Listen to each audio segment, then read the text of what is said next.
This is Time Signatures with Jim Ervin, a podcast and radio program presented by the Capital Area Blues Society in Lansing, Michigan. Most any contemporary musical style can trace its roots back to the blues. Time Signatures explores the blues and its musical connections with captivating interviews, lively discussions, and news from the world of the blues. You know I'm crying, baby, driving up and down these Michigan roads, yeah. And now, here he is, your host, Jim Ervin. Baby, I'm home. Oh, yes, I am home once again. Like I've said so many times before, you never know where I'm going to show up. I could be in a park somewhere. I could be sitting in Old Town, taking in some music. You never know where I'm going to be. But tonight, I'm coming to you from my home, the Casa de Ervin, out here in Mason, Michigan. Living Blues Magazine said this about my next guest on Time Signatures. There's enough promise here to mark him as an artist to watch. He continues to pave his way in the blues, and he is on his way to creating his own legacy. Now, this young man is a product of the Houston ISD Fine Arts Magnet Program, a 2020 graduate of Kinder High School for Performing and Visual Arts, an emerging young Texas guitarist who just came into Memphis for the 2023 International Blues Challenge and swept past the competition to not only win the band division, but he also took the Best Band Guitarist Award. Oh, and by the way, he's only 20 years old. Mathias Lattin, welcome to Time Signatures. Man, thanks for having me. Actually, I got to correct you on one thing. Uh-oh. One. Just turned 21. Oh, man, I missed your... Well, happy Just birthday. turned 21. When was your birthday, man? It was middle of the summer, July 16th. Okay, cool. Yeah. Cool. Well, happy birthday to you. Appreciate it. Nothing wrong with being 21 with the impressive record that you've already amassed here. I have to be honest, it's difficult to know precisely where I need to start with you, Mathias, because you truly have accomplished so much at such an early age. But you find yourself in some rather exclusive company, the likes of which include Joe Bonamassa, Johnny Lang, and another of today's up-and-comers from the UK, Toby Lee. It's pretty significant company, I might add. But before we get into the meteoric rise with your musical career, I would like to have you talk about where it all began. So it all started with me, really from my grandmother, right? My grandmother got me started into the blues. Okay. Maybe around when I was in fifth grade. I can't remember that age, maybe like 13 or so. And she hit me to a video. It's funny to say that, like, most interviews I hear, they're like, yeah, I got tapes. I'm like, well, I had YouTube. So she put a YouTube video on, and it was B.B. King, Jimmy Vaughn, Robert Cray, and Buddy Guy, and they're all singing Rock Me Baby. Oh, yeah. And man, from that point, I was hooked on blues. And Right it just on. kept going from there. Now, when you got your first taste of the blues, I mean, did you know right away that you wanted to become a professional musician? Yeah, just about, man. Like, so BB's one of my like biggest inspirations, and really when I saw him, and I just kind of depth dive, and I was like, okay, I want to do this like professionally. Like, this is the goal. This is the end all be all. I got to figure this out, you know. Very cool. Now, when you were growing up, after that, with that first taste, did you have a favorite song that you just had to hear over and over again? It was Rock Me Baby. I mean, like, once I got hooked to that one song, I went and found every version I possibly could. And I mean, I've learned every version that I can think of, including the bootleg video of Joe Bonamassa doing it. There's a video of my friend Kingfish doing it. We do it with Keisha's band. I've heard the myriad of versions, including the one where B.B. King does it at the jail. That was my song. Now, is that something you go back and take a dip in the well and listen to it every now and again just to give you some more inspiration? I do, actually. And actually, I'm glad you said that. Like, I just listened to, I had been listening to my own on my own music, trying to make sure it was all right lately. And, you know, gearing up for all these festivals and stuff, trying to do my own parts. And I just had to put on some BB yesterday. And that was like the whole day, just from beginning to 2 a.m. when I got home. It was just BB and a lot of just, you know, a lot of versions of Rock Me Baby on my phone. I didn't realize it until you said it, to be honest with you. Nothing wrong with that if it's quality, right? Oh, absolutely. Yeah. Now, I know you've mentioned BB several times here already. Talk about some other early, some of your earlier musical influence. Did you have some others that really caught your ear? Who were they? Yeah. How did they shape the blues journey? So, I like a lot of guitar players. I actually like a lot more horn players than I like guitar players. But the guitar players that kind of shaped my sound, I would say, well, guitar in general. Like, so I listened to a lot of Wes Montgomery. I got a little bit of jazz training under my fingers. Right. Wes Montgomery and some George Benson. And I can't be a Texan without mentioning Mr. Albert Collins. Yeah, you're right on, man. The late great Johnny Guitar Watson, that's for sure. That's been a major thing as of late. Real funky blues style kind of thing coming out of. Well, he's from Houston by way of California, right? And then okay. I really like Albert King. Really like Albert King because I like changes in the music. I love different kind of chord qualities, and when I can find that, I try to stick with it. That stuff is beautiful. Right on. I want to kind of turn the page just a little bit here. I'd like to have you describe your creative process when you're writing music. Do you normally start with the words? Do you start with a tune? How does that come together? So every song that I kind of go with, it's all different. Like every song has its own little personality, including how it starts off. Some of them I'll have the chorus first, and I'll write around that. Sometimes I'll have the song, the music first, and I'll write around that. And usually I let the song write itself. Like I let it tell me what the story is. I never try to force the story. I don't try to force the changes. I let it kind of dictate what it wants to do. Mathias, I want to ask you real quick, because I interviewed a young guy by the name of Chris Canis up here in Michigan not too long ago. And one of the things Chris talked about is he could get inspiration from tires thumping on the pavement going down the road. Have you ever had anything like that come across when you're going down the road? Maybe something. You said tires on the pavement? Yeah, just the thumping of the tires on the pavement. He says it forms a beat in his head, and it just triggers him to start working on a beat.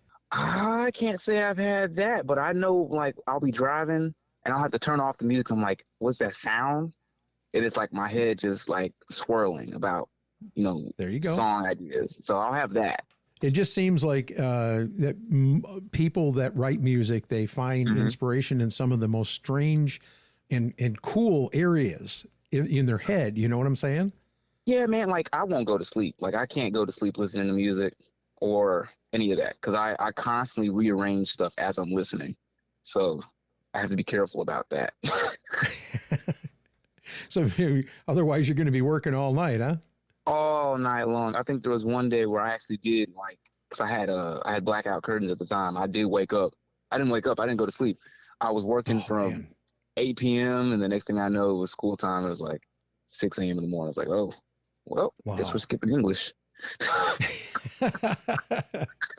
This is Time Signatures. My name is Jim Ervin, and my guest today is 21-year-old Mathias Lattin.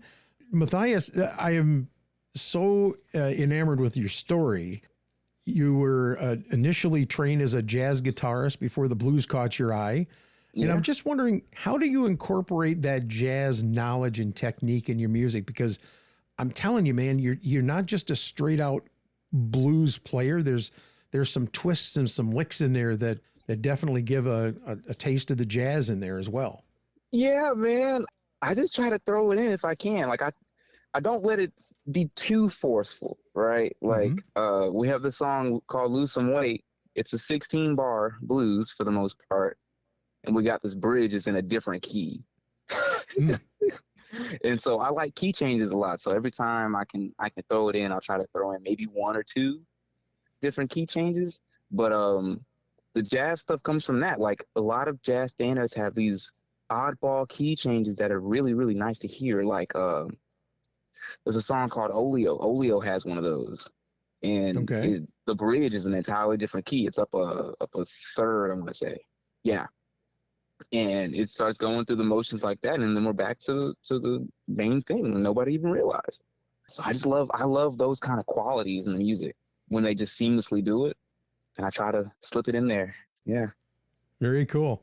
Hey, by all accounts, you truly took Memphis by storm this past January, taking the band division as well as the Best Guitarist Award. Talk about that competition for a little bit. What was the experience like? What do you remember most about it? And what did you take away from that event? So this is my 4th time going to the IBCs, just participating. I went once as a youth act with another artist. I went the 2nd time as a youth act with my own band. And then the 3rd time I went with an artist named Chris Crochemore. I was a side guitar player, and we were knocked out in round 1. Wow. Yeah, we barely made it out our room in Memphis. And so I'm serious. Like the first time we were like, what? Right on. But and my drummer Nick has actually been with me those last 2 times. So he was in the youth group. The second one, he was with me with Chris Crochemore. And so I turned around about a month afterwards. I said, Nick, man, I think I want to go for the IBCs. You know, he was like, bro, if you want to do it, I'll do it with you. I'll support you. And we went in there with a brand new bass player by the name of Jesse Gomez. We went in there as a trio. And, you know, trios don't really make it too far in that competition, if you haven't noticed. Right. And so we did our best to be full and, you know, really craft ourselves in a manner in which that we really represented our city, and then that we represented the music that's there. Like, you have to write all original songs, so we had to. Yes. I sat there, wrote some songs that I felt were honest. I didn't try to go in there with stuff I didn't know about. I tried to write honest music because I can't play a song if I don't, you know, agree with what it's saying. I mean, I can, but there's a different kind of emotion when I'm telling you a story that I've been through. Right. You talked about that being your 4th trip. Was there something about this trip that felt different to you when you got down there? It felt like a weight, a real big weight. I had the weight of being one of the youngest members on the street this year. Mm-hmm. Like, you know, I'm literally at this point, I'm 2 years older than the youth acts that are on the street. Like during Memphis, like, you know, the max that I heard on the street from Memphis in the youth category was 18. So we're 2 years older, and I'm the youngest person in my own band. So we're up there. I'm like, okay, I'm a 20-year-old dude. You know, they might kick me just because I don't know anything. You know, so I just went in there, tried to, you know, not trying to prove, but just trying to say that, like, I can do this.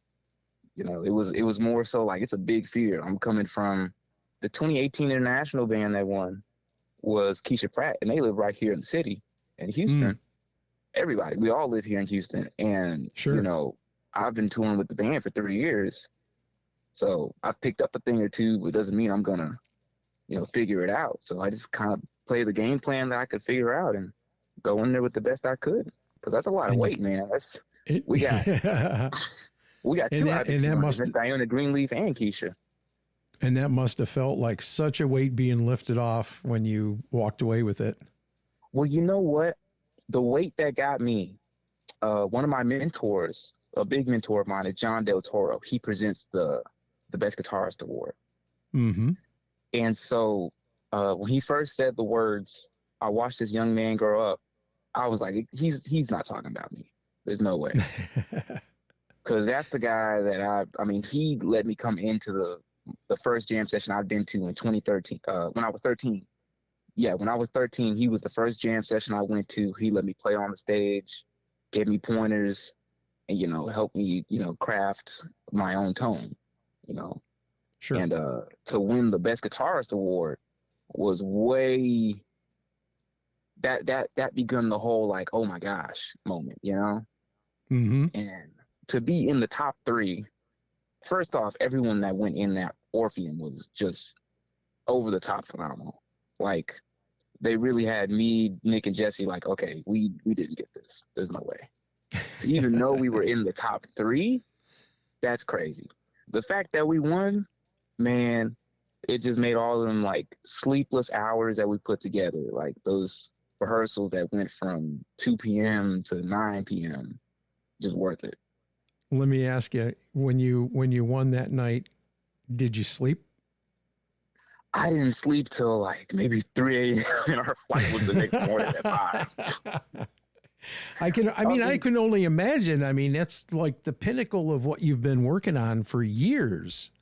Yeah. I mean, like, cause you got to remember when I went with my band in 2018, sure. Keisha won. And, you know, they came in and helped us. And it was such a full circle moment because the youth band that we sent this year, me and my guys, we came in and helped them.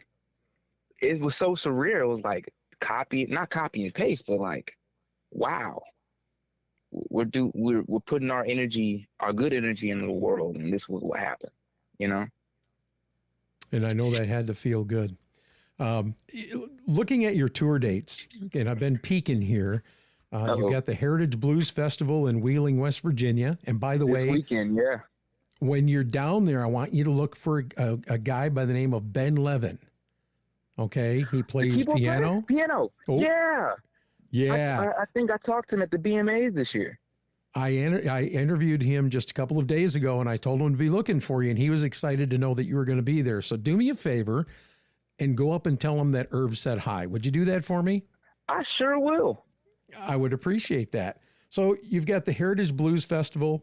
You've got the Big Blues Bender in Vegas, which is like off the charts. Oh my God, going to be fun. Arguably two of the biggest events of the year. And then you're slated to appear on the legendary Rhythm and Blues Cruise in October. And that's leaving out of San Diego, right? It is leaving out of San Diego. And Ben's going to be on that one too. Yeah. So how do you prepare for events like these? I mean, these aren't just little things. Man, we rehearse hard. We really do rehearse hard and long. Like, we're very meticulous.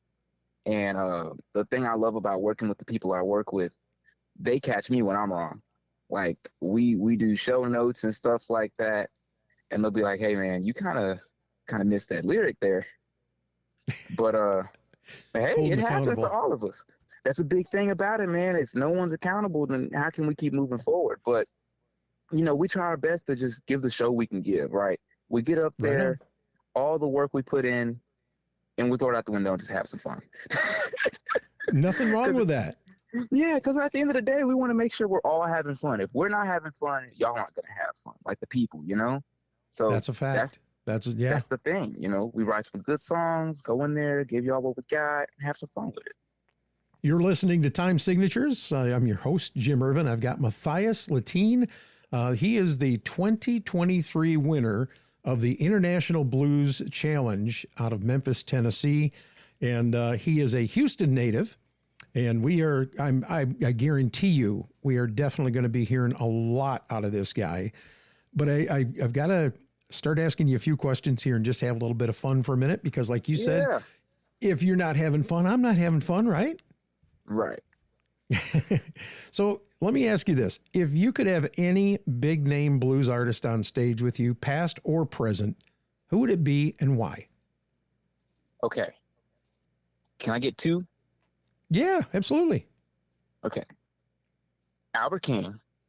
I just love Albert. Like, you know it's Albert when he plays, man. You know it's Albert when he plays. And right on. BB. And the reason I say BB is because I never got to see him live. So everything I saw or learned has always been like some video. But to be on stage with BB King, man, that would just that would be like that would have been like it, man. To have seen the show, that would have been it for me. Oh man, you have no idea.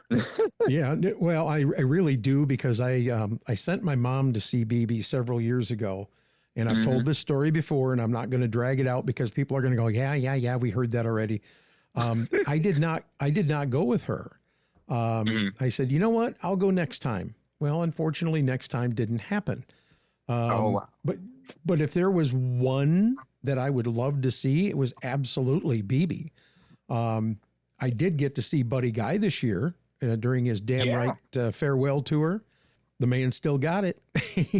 Oh yeah, and you know what? I would also love to share the stage with Eric. Eric Gales? Yeah. Oh yeah, yeah. And it's funny that you mentioned that, because when I was talking to Ben, he mentioned Eric Gales also. There's something about that Chicago group, man. They're just something else, aren't they? Well, you know, Eric is from Memphis. Right, but he does a lot of stuff up in the Chicago area. That's why I mentioned it. Does he? I didn't know that. Yeah. Wow. Yeah. But yes, Eric Gales, he is definitely, that guy is on my bucket list. I want to see him. I want to interview him. You know, I'm working on getting some stuff together to interview a couple of people. I just put in a request for Toronzo Cannon, and I love Toronzo. Oh man, we got to see him this summer. He was fun, dude. He was just fun. And John Primer's another one. If you get a chance to see John, he's a blast. Oh yeah, absolute blast. Yeah, he's amazing. I like him. Absolutely. So if you could play anywhere in the world, anywhere, where would you go? I want to go to Belgium. I really want to go to Belgium. Okay.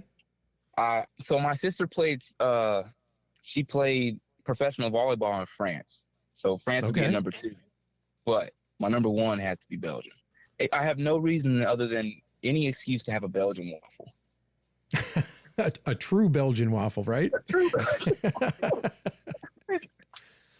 Now, realizing that you're still quite new to the music industry, I mean, you are, but you aren't.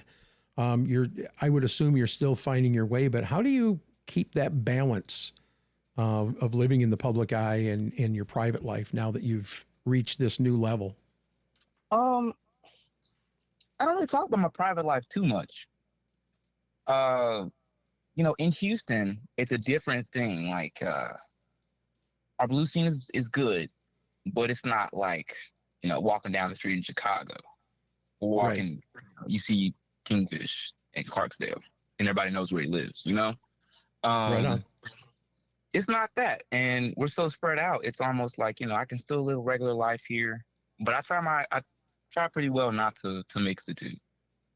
I go home, I talk about my day. You know, I'm going to talk about this interview later and be like, you know, they asked me where I want to play, and I said Belgium for some reason. You know, I try to just do that. You know, it's still a regular work day for me. It's what it is. It's work. It's fun work, but, you know. Well, I'll tell you, I really enjoyed watching the video from the Orpheum. Unfortunately, that's the only music that I've found out there for you. I'm assuming you've got to have something in the works. Talk to me about plans for a future CD. Is there anything in the near offing? There's absolutely works oh my gosh, I can't speak today. Whoop, whoop. There's absolutely stuff in the work for a future CD. Sweet. Hopefully very, very soon. Actually just got word back as we've been on the phone. My mastering engineer just sent me all my stuff back. So nice. Hopefully very soon. And you know, there's some really good songs on here.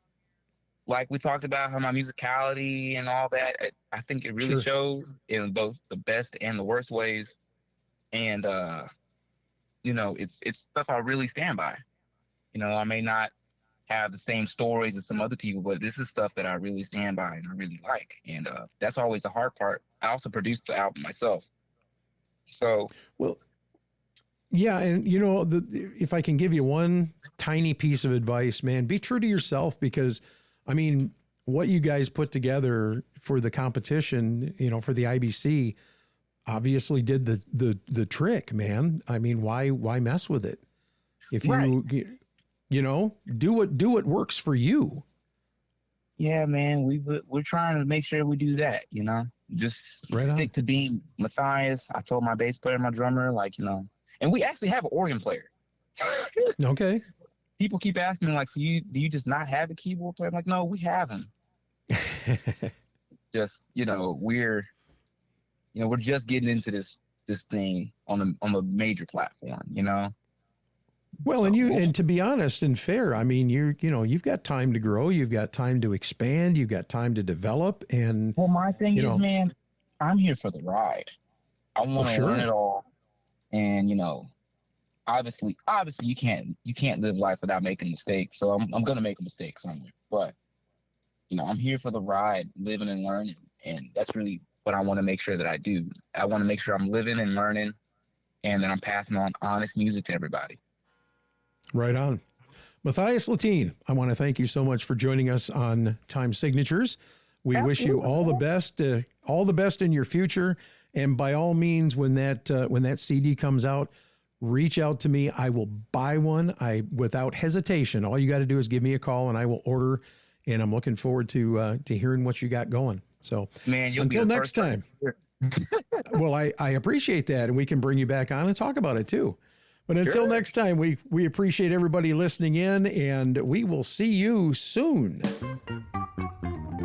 This has been Time Signatures with Jim Ervin, presented by the Capital Area Blues Society in Lansing, Michigan. For more information on cabs, visit capitalareablues.org. You can find this episode and past episodes at lccconnect.org. The Time Signatures theme song, Michigan Roads, is used by permission and was written by Root Doctor, featuring Freddie Cunningham. You know I'm trying, baby, driving up and down these Michigan roads, yeah.